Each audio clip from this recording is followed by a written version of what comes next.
This episode is brought to you by Iams Pet Food. When you choose Iams dry dog or cat food, you can see a difference in your pet with your own eyes. Healthy energy in 5 days, healthy digestion in 10 days, and healthy skin and coat in just 25 days. Satisfaction for you and them. Guaranteed or your money back. Feed Iams dry dog or cat food and see a visible difference. Visit iams.com/difference to learn more. This episode is brought to you by United Airlines. When you want to make the most of your vacation, book with United.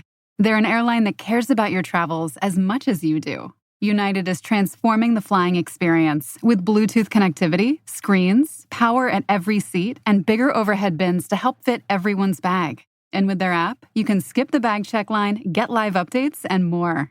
Change the way you fly. Book your next trip today at united.com.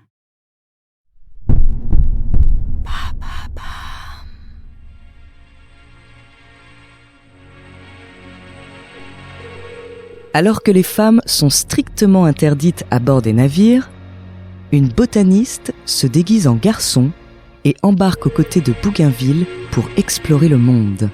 Elle devient ainsi la première femme à effectuer un tour du monde complet. Son nom, Jeanne Barret. Découvrez sa true story.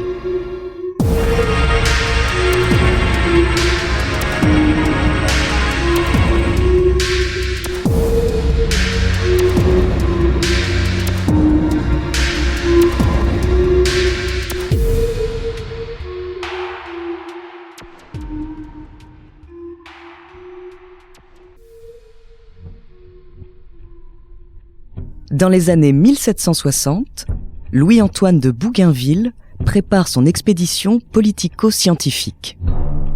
Avec le soutien de Louis XV, il va devenir le premier navigateur français à entreprendre un tour du monde. Il ne se doute absolument pas à ce moment qu'une femme est sur le point de se joindre à l'exploration. Une femme sur un navire, malheur. Jeanne Barret va braver les interdits et se travestir pour étancher sa soif de découverte. Et cette entreprise risquée lui vaut bien quelques petites péripéties.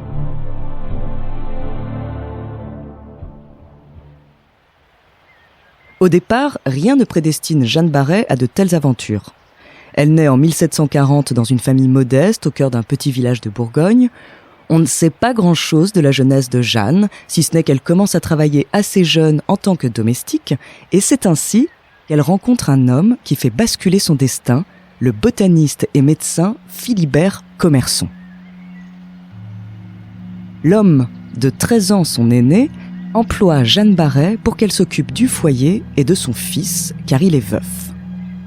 Peu à peu, la jeune femme débrouillarde prend de nouvelles responsabilités. Elle assiste le botaniste dans ses recherches, le suit dans des randonnées d'herborisation et prépare des herbiers. Leur relation dépasse le cadre du travail. Et Jeanne tombe enceinte au bout de quelques mois. Un enfant hors mariage, voilà le scandale assuré dans le petit village de Bourgogne qu'ils habitent. Le couple déménage à Paris, laissant derrière eux le fils de Commerson qui ne reverra jamais son père. Quant au bébé de Jeanne, il sera confié à l'assistance publique et ne survivra que quelques mois. Cette arrivée à la capitale permet à Commerson de fréquenter les intellectuels et le milieu scientifique de l'époque. Quelques mois après leur emménagement, il est appelé à participer au voyage autour du monde commandé par Louis-Antoine de Bougainville. Il s'agit là d'une opportunité incroyable de découvrir des centaines de plantes et de marquer l'histoire des sciences. Jeanne, la curieuse, a pris goût à la découverte et ne peut concevoir de rester à quai en regardant Commerson partir. Malheureusement, les femmes sont interdites à bord. Germe alors l'idée du travestissement. Jeanne devient Jean. Elle aura fonction de laquais auprès de Commerson. Elle trompe le ministre de la Marine et réussit à prendre place sur l'Étoile à Rochefort.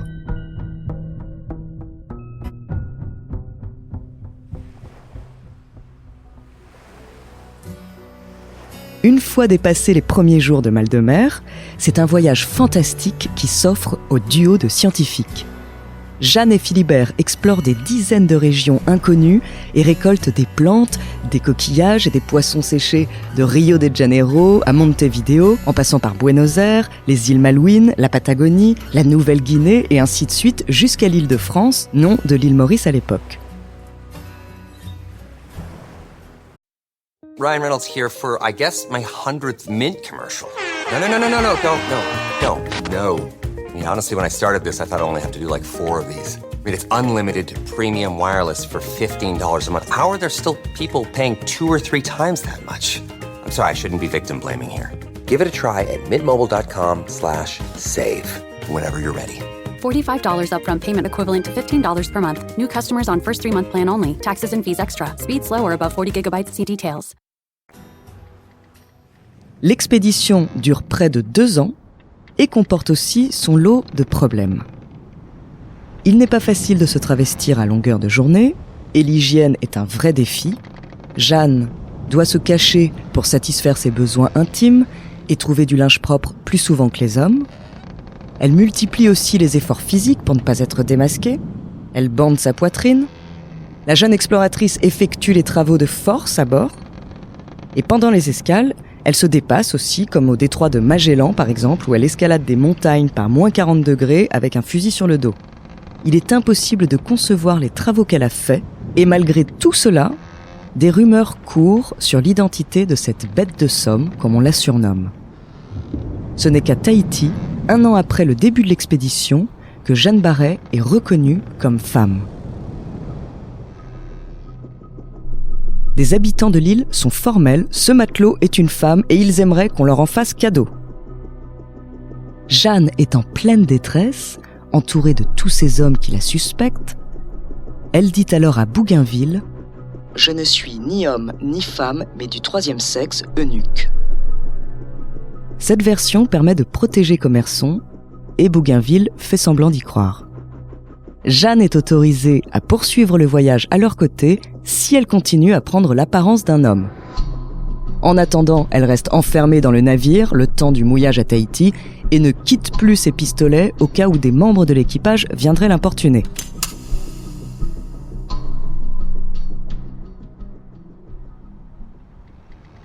Le 8 novembre 1768, Jeanne et Philibert débarquent à l'île de France, retenus par le ministre.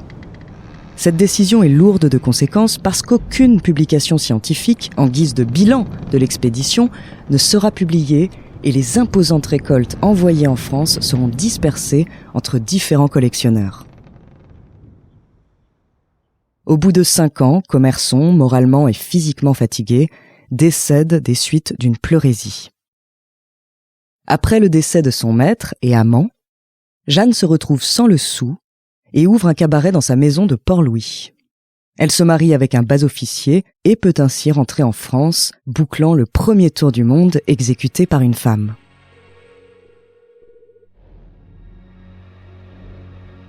Jeanne Barret a franchi les interdits pour embrasser un destin qu'une époque lui interdisait.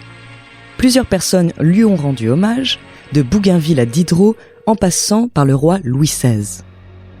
Un seul est resté relativement silencieux dans ses écrits, Philibert Commerson. Un geste éloquent demeure. Le botaniste a nommé un arbrisseau d'après le nom de Jeanne Barret. L'une des variétés présente des feuilles en forme lobée lorsqu'elles sont jeunes, qui deviennent ensuite lisses à l'âge adulte pour survivre à la chaleur.